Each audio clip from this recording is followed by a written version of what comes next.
हम आपको एक भोजपुरी पिक्चर के विलेन के रोल कहें या एक्टर के रोल कहें, जाने माने कलाकार एयाज खान से मिलवाना चाहते हैं। आइए आप थोड़ा सा बातचीत करें कि आज के परिवेश में जो लॉकडाउन का समय है, लॉकडाउन के समय में इस समय कोरोना महामारी चल रही है और ये गाज़ीपुर से हैं और गाज़ीपुर और बक्सर का काफ़ी थोड़ा सा आना जाना रहता है और पास में ही है। तो गंगा में ये बचपन से भी स्नान किए हैं और गंगा का महत्व ये समझते हैं। तो एयाज खान से हम थोड़ा सा जानने का प्रयास करेंगे कि गंगा में आजकल लोग शव प्रवाहित कर रहे हैं, तो उससे गंगा कितनी दूषित है और ये क्या संदेश देंगे। तो एयाज खान जी नमस्कार। पंजाब केसरी में Punjab, thank you so much. Punjab Kesari team को मेरी तरफ से प्रणाम, मेरी तरफ से सलाम। तो आप ये बताइए कि गंगा में जो शव प्रवाहित हो रहे हैं, तो जी। उसको लेकर के आप एक संदेश दीजिए कि क्या लोग जो शव प्रवाहित कर रहे हैं उसको क्या करना चाहिए। देखिए, शव जो प्रवाहित कर रहे हैं, मुझे ऐसा लगता है कि वो शौकिया नहीं करते होंगे, क्योंकि किसी का भी जो परिजन जब डेथ करता है उसका अपना होता है वो, तो उसको जो है बहुत दुख होता है जब कोई डेथ करता है और वो चाहता है कि कम से कम इनकी अंतिम विदाई जो है मैं अच्छे तरीके से करूं।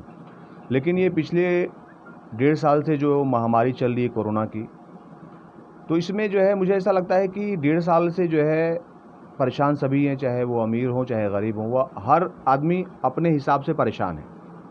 लेकिन सबसे ज़्यादा जो परेशान है जो गरीब लोग हैं, वो गरीब लोग जो डेली बेस पे काम करते हैं, जो दिहाड़ी मजदूर जिसको बोलते हैं कि दिहाड़ी मजदूर हैं, ये लोग डेली सुबह निकलते हैं और कहीं भी काम पे लग जाते हैं, 2-4-500 कमा के चले आते हैं।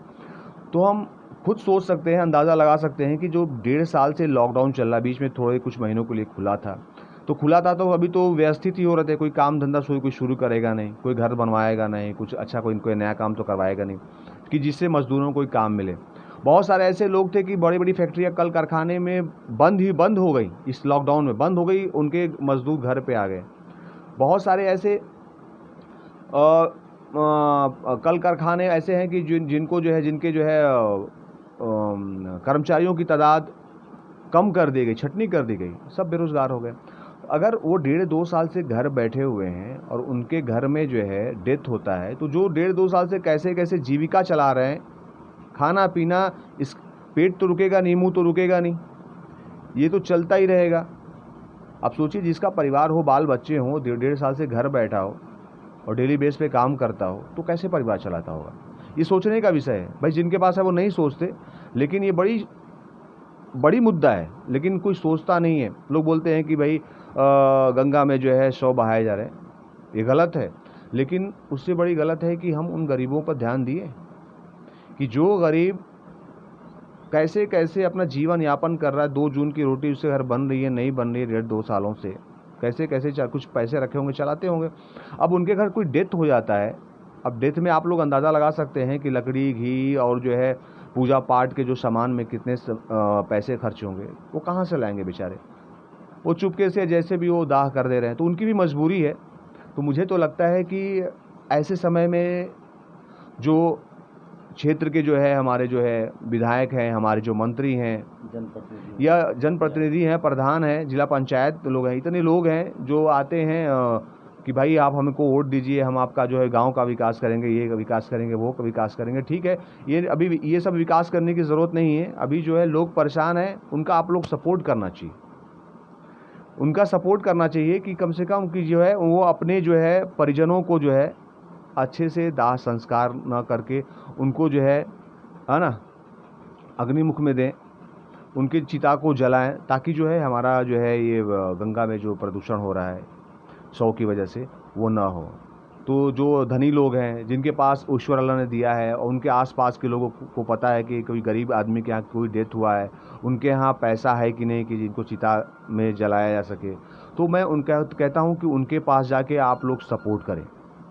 और हमने जो है मैं जब लॉकडाउन में स्टार्टिंग में मैं जब मुंबई में था, तो मैं आसपास के मेरे बिल्डिंग के जितने भी वॉचमैन थे, मैं अपनी तरह से पूरी कोशिश किया कि उनको जो है खाने पीने, रहने सहने का, आज भी मैं यहाँ पे हूँ, लेकिन उन वॉचमैनों का कॉल आता है, मैं पूछता रहता हूँ कि कुछ ज़रूरत होगा, कुछ ऐसा होगा बताना।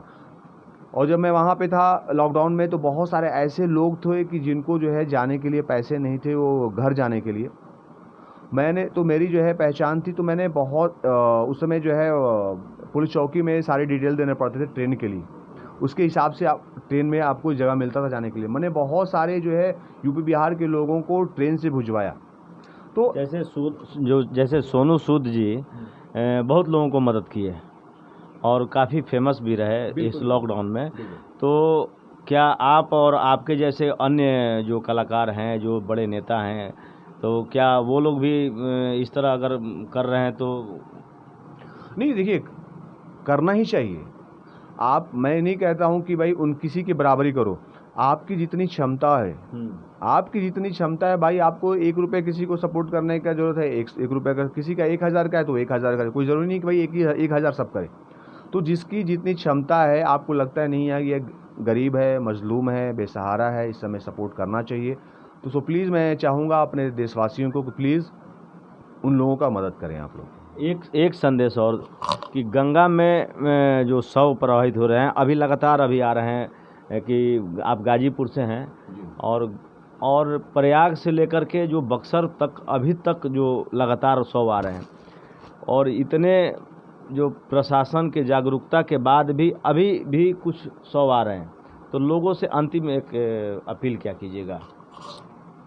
अंतिम अपील यही कहूँगा कि अगर आप लोग चाहते हैं कि हमारे देश से बीमारी, परेशानी, ये महामारी ख़त्म हो, तो हम सबका सहयोग चाहिए और कर भी रहे हैं, ऐसा नहीं है, कर भी रहे हैं। लेकिन मैं चाहूँगा कि और थोड़ा सा अच्छी तरीके से ध्यान दिया जाए कि जो है जो ज़रूरतमंद है उनका सपोर्ट किया जाए। और मैं सरकार से भी निवेदन करना चाहूँगा कि सिर्फ लॉकडाउन से ही काम नहीं चलेगा। लॉकडाउन से तो लोग घरों में बैठ जा रहे हैं, लेकिन उन लोगों का क्या होगा जिनके पास कुछ पैसे ही नहीं है, तो वो घर बैठ जाएंगे तो उनकी रोजी रोज़गार कैसे चलेगा? तो बहुत सारे ऐसे लोग हैं कि उनको जो है झक मार के भी जो है बाहर निकलना पड़ेगा। तो बहुत सारे तो लोग बोलते हैं कि यार जो है हम लोग जीते जीते भी मर गए। जैसे फॉर एग्जांपल बहुत सारे लोग ने मुझसे, जब पिछला लॉकडाउन लगा था, जब मैं उस समय मुंबई में था, तो लाखों के लोग मैं देख रहा था कि लाखों लोग पैदल मुंबई से यूपी बिहार की दूरी, यूपी की मतलब मुझे लगता है कम से कम 1800, 1600 और 2000 के बीच की डिस्टेंस है, 2000 किलोमीटर, और वो लोग पैदल यात्रा किया। आज के दौर में किसी को बोल दो, गांव के लोगों को भी बोल दो कि अरे तो जाओ बगीचा में चले जाओ, तो वो बाइक ही स्टार्ट करेगा। यहाँ से 100 कदम है तो बाइक ही निकलेगा, मार्केट जाओ तो बाइक ही निकलेगा। रेलवे लाइन से लेकर के और ये सारे रास्ते हम लोग खुद कवरेज किए हैं, लगातार कंटिन्यू लोग आ रहे थे पैदल, बच्चे लेकर के, बहुत सारे भूखे प्यासे। तो बहुत सारे ऐसे लोग बोले अरे पगलाए हुए हैं क्या? मैं कहा वो नहीं पगलाए हुए हैं, आपका दिमाग पगला गया है। आप ये सोचिए कि अगर मैं आपको बोलूं जो आप बोल रहे हो कि पगलाए हुए, ये लोग पगला गए हैं, भाग रहे हैं। अरे आप ये बताइए, अगर आपको बोलूं कि यहाँ से 1 किलोमीटर पैदल जाना है तो आप आँख दिखाओ, क्या बात कर रहे हो, पागल हो कि आप 1 किलोमीटर में पैदल चलूँ? आप ये सोचिए, आप 1 किलोमीटर पैदल नहीं चल सकते, और वो लोग जो है 1600, 2000 किलोमीटर पैदल, वो भी बीवी बच्चे सामान लेके निकले हुए हैं। सोचिए कि उन लोगों के दिल में कितनी दहशत होगी, उन लोगों के दिल में। और उन लोगों को देखिए, कोई सरकार तो काम कर रही है, सब पे ये खाना खिला रही है हर जगह, फिर भी लोगों को तो ये नहीं आना चाहिए इस तरह, जिस तरह पिछला साल गए, इस बार अभी लॉकडाउन में लोग ये नज़र नहीं आए। हाँ, इसलिए नज़र नहीं आया कि जो लोग जहाँ थे वो तो चले ही आए। अभी क्या कुछ तो लॉकडाउन में आ गए, और कुछ लोग लॉकडाउन के बाद जब स्थिति नॉर्मल हुई तो सब लोग अपने अपने घरों में। अभी मैं पिछले 1.5 साल से मैं अपने गाँव पे हूँ, मैं कहाँ मुंबई गया। तो वैसे ही जो लोग अपने अपने जहाँ थे, काम धंधे पे थे, वो रोजी रोजगार छोड़ के आ गए, अपने घर पे आ गए हैं। तो वो चीज़ नहीं दिखाई पड़ेगी। अभी आपको पलायन नहीं दिखेगा। बीच में थोड़ा फिर पलायन दिखा था, अभी जो कोरोना फिर से स्टार्ट हुआ था, थोड़ा सा लोग चहल पहल दिखाई पड़ी थी, लोग भगदड़ मचा था थोड़ा बहुत, लेकिन जो है 90% लोग तो आ गए हैं। तो अभी वो पलायन नहीं दिखेगा, अभी लोग घर में ही हैं। लेकिन रोज़गार की कमी है। रोज़गार की कमी इसलिए हो गई है कि लोग घरों में आके बैठ गए हैं, क्या करें। और जहाँ पे बहुत सारी फैक्ट्रियाँ बंद हो गई हैं, बहुत सारे ऑफिसे बंद हो गए हैं, हमारी शूटिंग बंद हो गई है, तो इससे रोज़गार पे और देश पे तो बहुत असर पड़ा है। और मैं यही कहूँगा कि सरकार को इसमें जो है बहुत तत्परता दिखानी चाहिए, क्योंकि ये 1.5 साल हो गया। एक चीज़ और, ये जो सरकार को 1 साल का मौका मिला और 1 साल के बाद ये सरकार अपने स्वास्थ्य सुविधाओं में सुधार नहीं कर पाई। बिल्कुल, मैं वही कहना चाहूँगा कि जो है सरकार बोल रही थी कि जो है हमारे जो है देश की में पिछले साल का जो है कोरोना का काल था, तो पिछले साल कोरोना काल में ये कहा गया कि भाई हमारे देश में जो मृत्यु दर बहुत कम है, लोग बहुत कम मर रहे हैं, हमारे देश के लोगों की इम्यूनिटी सिस्टम बहुत मजबूत है। लेकिन ये हुआ कि बहुत सारे जो है तैयारी की जा रही है, बहुत सारे जो है ये आया कि वैक्सीन जैसे ही आएगा सब फिनिश हो जाएगा, लेकिन मैं तो देखा कि वैक्सीन आया उसके बाद भी बढ़ रहे हैं। तो मुझे थोड़ा सा जो है स्वास्थ्य तंत्र पे और जो है इस पे मुझे थोड़ा सा संदेह हुआ कि काम उस तरह से नहीं हुए, नियोजित नहीं हुए।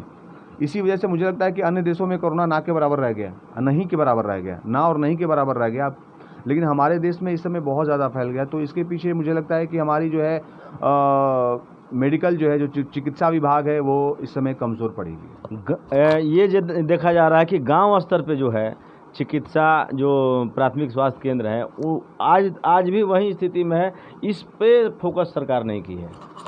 बिल्कुल, जो गांव में मैं देख रहा हूं कि बहुत सारे, मैं गांव में खुद देखा, गांव पे आया हूं, दूसरे गांव में भी देखा कि जो चिकित्सा का जो व्यवस्था है वो बड़ा निम्न स्तर का है। हाँ, टेलीविज़नों में, न्यूज़पेपरों में बहुत सारे देखने को मिल रहा है कि हमने ये किया, हमने वो किया, लेकिन मुझे ऐसा नहीं लगता है कि जो है रियल में कुछ ऐसा बहुत बड़ा काम हुआ। कहीं हुआ होगा, मैं नहीं कहता, लेकिन जो है जिस स्तर से और जिस लेवल से होना चाहिए उस हिसाब से नहीं हुआ। और मेरे समझ से जो चुनाव हुआ है ये तो बिल्कुल नहीं होना चाहिए था। खास करके वो आपके यूपी में जो है वो अभी का चुनाव हुआ है। बिल्कुल, अभी जो है हमारे यूपी में जो है जिला पंचायत और प्रधानी का चुनाव हुआ, अभी जो है बंगाल में चुनाव हुआ, उससे पहले बिहार में चुनाव हुआ। इस कोरोना काल में चुनाव क्यों हो जा रहा है ये तो मुझे समझ के परे है। ये मेरे समझ में ही नहीं आता कि कोरोना भी है और चुनाव भी हो रहा है, ये क्यों हो रहा है नहीं समझ में आ रहा मुझे। तो आप मिले भोजपुरी एक्टर और फिल्म के विलेन के रूप में भी कई फिल्मों में, करीब 200 फिल्मों में काम कर चुके एयाज खान जी। मैं बक्सर से, पंजाब केसरी से संजय उपाध्याय। हमसे जुड़े रहने के लिए हमारे YouTube चैनल को सब्सक्राइब करें और नई वीडियो की नोटिफिकेशन के लिए बेल आइकॉन को दबाएं। अगर आप ये वीडियो Facebook पर देख रहे हैं तो लाइक जरूर करें और ज्यादा से ज्यादा शेयर करें। धन्यवाद।